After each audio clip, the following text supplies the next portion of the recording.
Hi, everyone. Judge Andrew Napolitano here for Judging Freedom. Today is Thursday, May 3rd, 2023. Colonel Douglas Macgregor joins us now. Colonel, always a pleasure. Thank you for joining us. Before we start, I got to read what one of the commenters has just written. William Rutter, R-U-T-T-E-R. I wish Macgregor was president. Well, fortunately, there are no good fairies around to grant that wish. I wish Macgregor were the Secretary of Defense, which might very well happen if Donald Trump serves another term or if RFK Jr. is in the White House. Another story for another time. You have opined that armies lose for two reasons, because they're defeated or because they're broken. What is the status of the Ukrainian military as we speak on April 3rd, 2023? Well, Mike Vlahos has written a brilliant article in Compact on that subject, and he argues, and I think he's right, that the Ukrainian army is indeed broken. When the Army of Northern Virginia under Lee surrendered, he was effectively surrendering all of the Confederate armies. Those armies were not broken. They were not in disarray. They had been severely reduced and driven to the point of despair, but they surrendered intact and did ultimately what they were asked to do by their commanders, became Americans. The Ukrainians are in a different position right now. I think the soldiers of the Ukrainian army have been used like cannon fodder to satisfy short-term NATO political interests that frankly were never in the interests of the people of Ukraine, just as I don't think Mr. Zelensky and his government have acted in the interests of the Ukrainian people. And so the army very definitely is broken. How much longer will this go on? Well, to some extent, that depends on Russia, because Moscow has to decide, does it move forward now and sweep what's there away? Or does Moscow find another way forward by talking directly to the Europeans about the importance of ending this strategy? Because quite frankly, Mr. Putin has never wanted to govern vast tracts of territory in Western Ukraine. He doesn't want to even govern Ukrainians. He was simply interested in putting an end to the mistreatment of Russians living inside Ukraine. And he now sits on the terrain that is overwhelmingly Russian and has been forever. So I think that's the real question now. It is broken. And my heart goes out to the Ukrainian people and the losses they've taken, because I think they were ruthlessly exploited by the West and their own government. So Mike points out, I don't want to go through all the statistics. The war has been going on for 500 days. They've lost 300,000 soldiers. 50,000 soldiers have lost one or more limbs. Their population has gone from 52 million in 1994 to 20 million today. The loss ratio is 5-1. For every one Russian killed or wounded, 5 Ukrainians are killed or wounded. It doesn't even seem to this non-military educated mind that a continued war is feasible. Is it, Colonel? I don't think it is. And I think this whole nonsense about delivering more weaponry in the hopes that it's going to make any difference has got to go away. And it needs to go away as soon as possible, because until we stop supplying the Ukrainians, the Russians will not stop. They want an end to this military aid. So that has to be suspended immediately. I think, he also makes some comparisons to the German armies at the end of World War I. He talks about the Italian army fighting at Caporetto in 1917.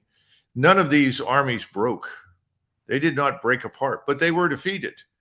And you can rebound from a defeat. In other words, you can accept defeat on 1 week or 1 day or 1 month. Then you can come back.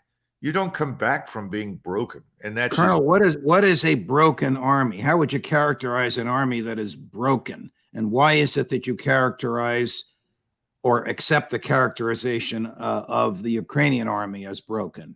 Well, you have large numbers of Ukrainians in uniform right now who were pressed into service, who have seen their countrymen slaughtered in these pointless attacks against Russian defenses, and they are now refusing to attack. This is not new, but they are refusing to attack in larger and larger numbers.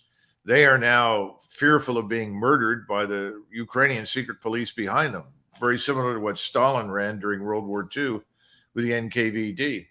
And then you have units surrendering, platoons, companies, and so forth, where their commanders call and say, look, we've had enough. I can't evacuate my men. I don't want my wounded to die. Can we surrender? And this is the key thing that we really need to remember. The Russians have always treated the Ukrainian soldiers who surrendered well. They have not been subjected to mistreatment. They have not been tortured or beaten. That's all nonsense. And that's been a very wise policy because the Ukrainians know, look, if we can't fight anymore, we can surrender and they're not going to murder us. And I think that's very, very important. Here's Mrs. Zelensky complaining about President Biden's use of the phrase, we will supply what Ukraine needs for as long as it takes. You and I have opined that I would like to hear the president answer as long as it takes to do what? To drive Putin from office, not militarily feasible. To recapture Crimea, not militarily feasible. To push the Russians eastward, not militarily feasible. I don't think the president's ever answered that. But here's what, I'm not going to have to read the translation. Here's what Mrs. Zelensky thinks of that. We keep hearing from our Western partners they will be with us as long as it takes.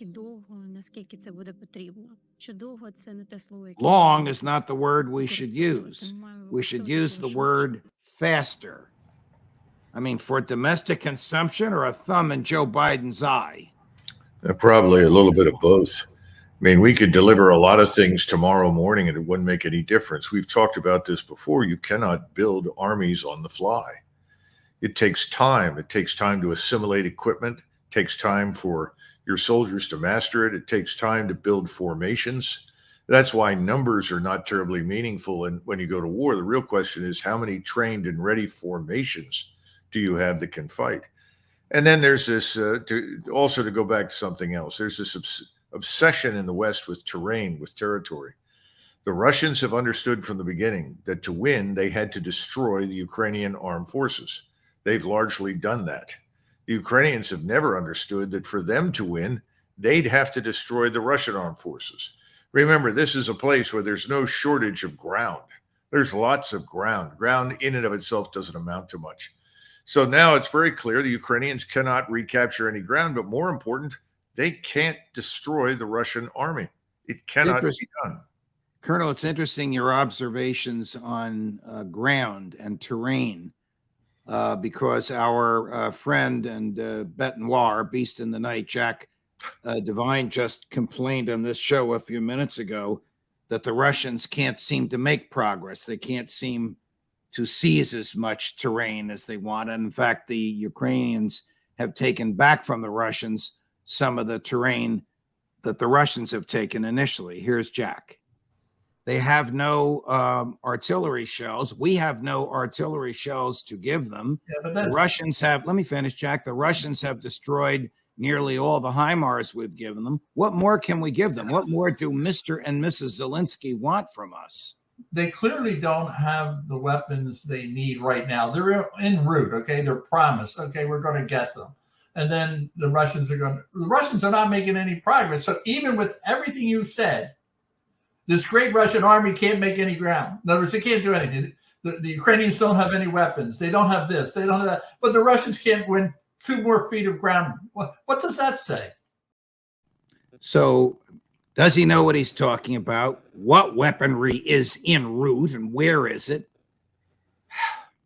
Well, how important is terrain, Colonel? Well, no, he doesn't understand. He doesn't understand any of it. He's thinking in terms, once again, that don't make any sense. The Ukrainian army that existed at the beginning of this war was destroyed. It's gone. And the Ukrainians have managed to raise, I would say, the equivalent of 2 more armies, which are now also destroyed. It's rather similar to the Germans in World War II. They destroyed 3 Soviet armies, but they could not destroy the 4th. They didn't have the wherewithal. Now, today, the Ukrainians have never had the wherewithal to destroy the Russian army. It's impossible. And this was the problem with the promise that was made to Zelensky and the Ukrainian government by Boris Johnson.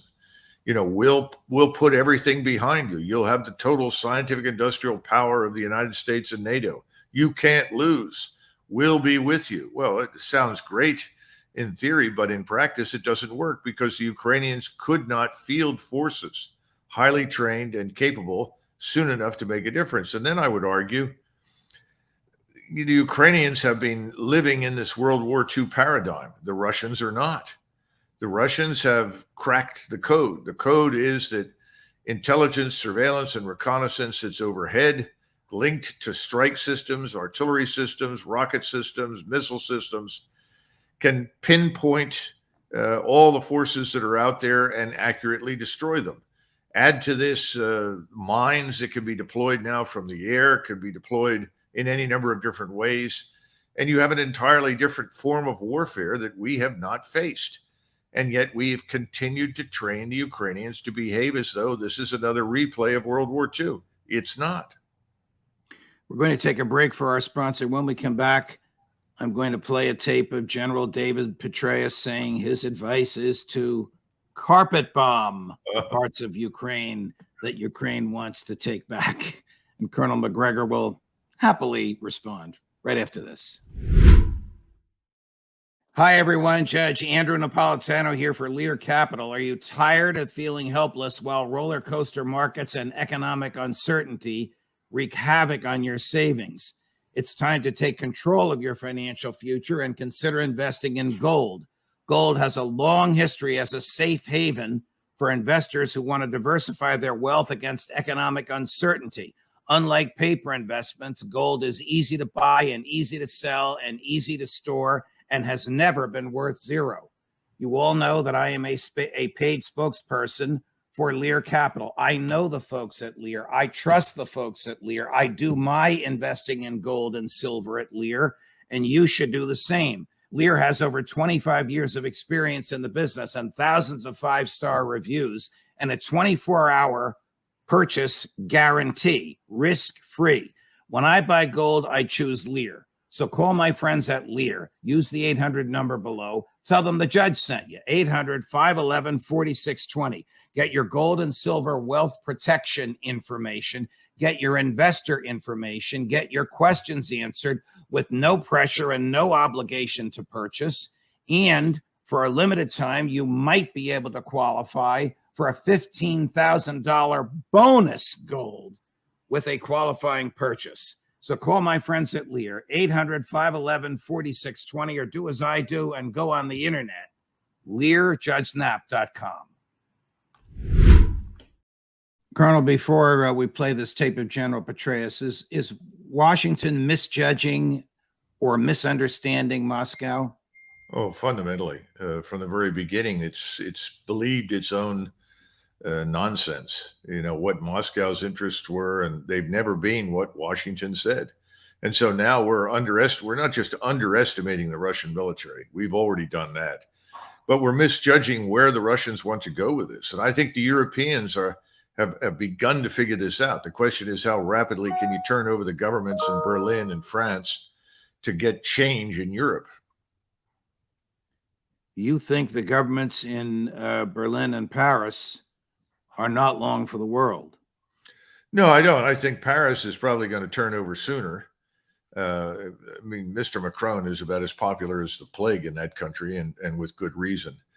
And the same thing in Germany. The anger at the European Union. Remember, I think it was recently President Orban made some statement about the EU is all about LGBT, migration, and war.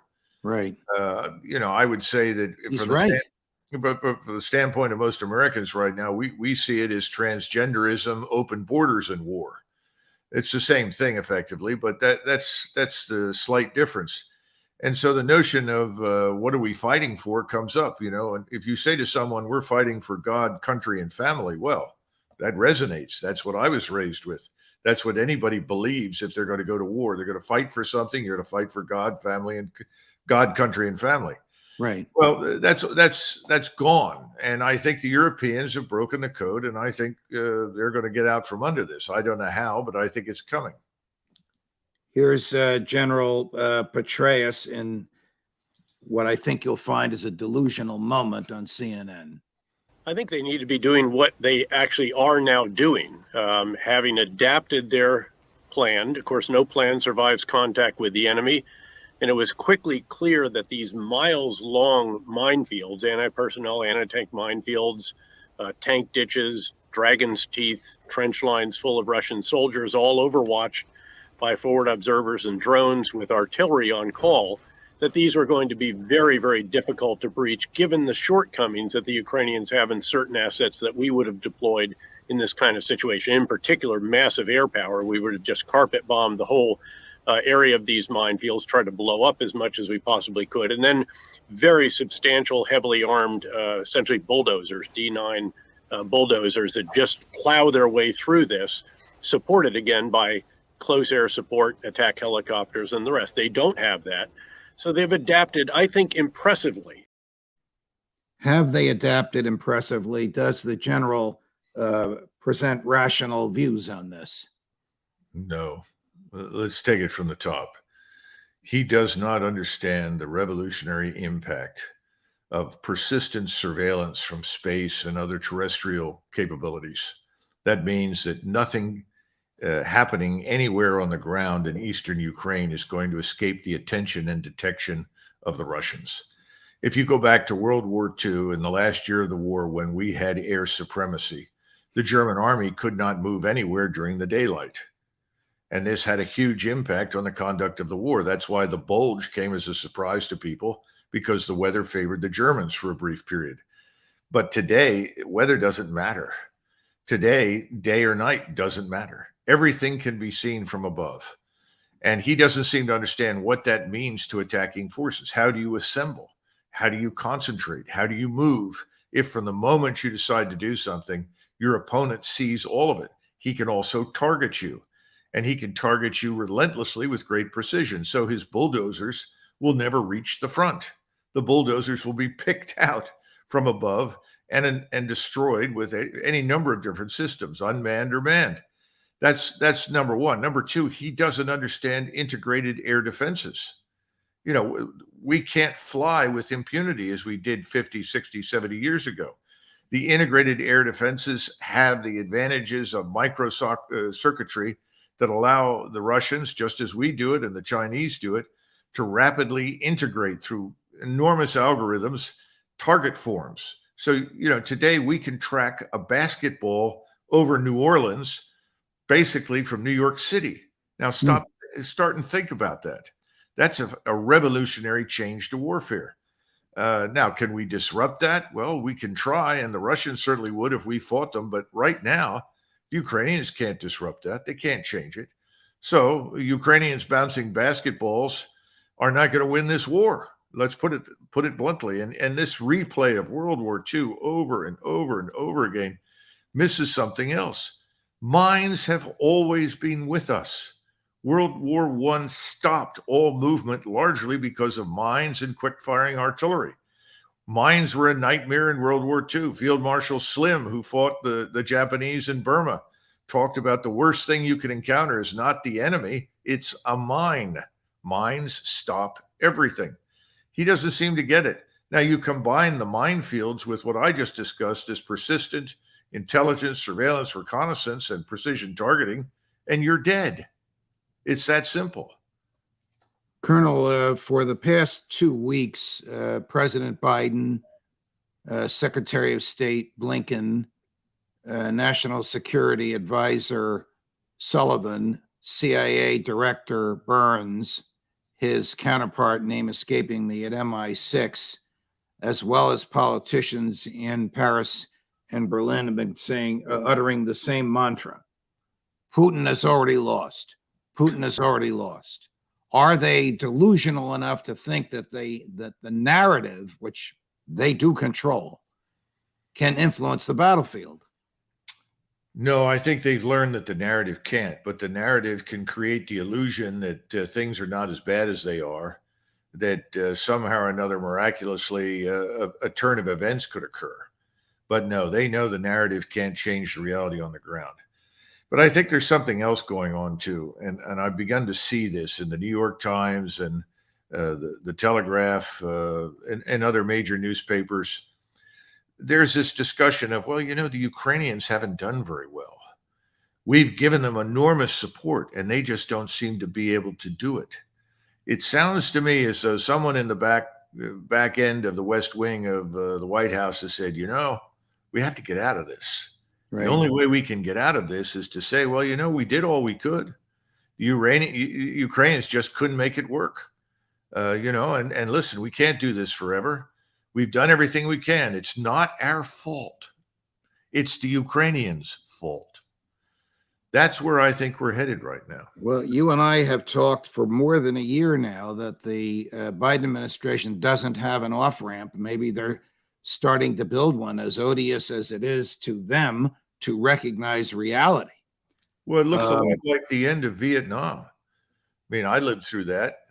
I don't know if you were old enough to do that, Judge, but I did. You're so kind, Colonel.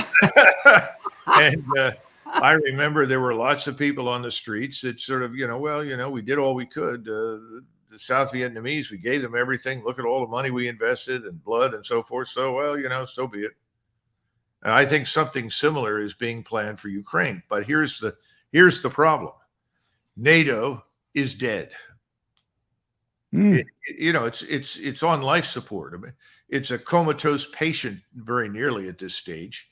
And the only thing the White House can do is give the heart patient a haircut and a shave. And that's not what's needed. Boy, in the Gorbachev, George H.W. Bush years, NATO thought it was omnipotent, didn't it? Oh, well, sure, and invincible. But what have we learned from this entire exercise? NATO isn't NATO at all. It's a few nations out of 32? So what's everybody joining NATO for? Well, they join for many reasons, one of which is they want to be defended and they don't want to invest much money themselves. Well, we know that. Right. Secondly, it's another channel of communications back to Washington. It allows military to military communications and so forth. And people want good deals on investments in armaments. And so you use your connections through NATO to get those. But NATO itself is crumbling because we can't get it done.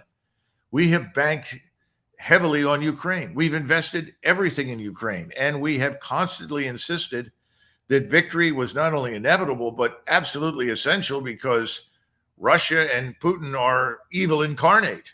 How can you possibly make peace with Putin and Russia? Well, all of that is going away. It's falling apart because it was never true. And the Europeans have figured it out. We have a long way to go. But if you look at the polling data that's come in from Germany, for instance, the Germans have turned decisively against this war. Do the Germans realize that they might have a cold winter coming? And do they recognize the true actors who destroyed the Nord Stream pipeline? Or have they bought the Scholz-Biden argument that it was two guys in a sailboat? I think the two guys in a sailboat argument has failed. And I think the Germans, by the end of the year, are going to be fundamentally, throughout, completely anti-American. And that is tragically the real outcome of this entire exercise. I mean, if you do what the Americans say, what happens to you? Your economy is destroyed. Your standard of living drops. You're joining a war you don't need to fight against a country that really isn't your enemy. That's one hell of a summation. But I think as the months go forward, we're going to see more and more people reach that conclusion. We'll end on that brilliant and articulate and powerful summation. Colonel Douglas Macgregor, always a pleasure, sir. Thank you very much for joining us. Sure. Thank you, Judge. More as we get it. Judge Napolitano for Judging Freedom.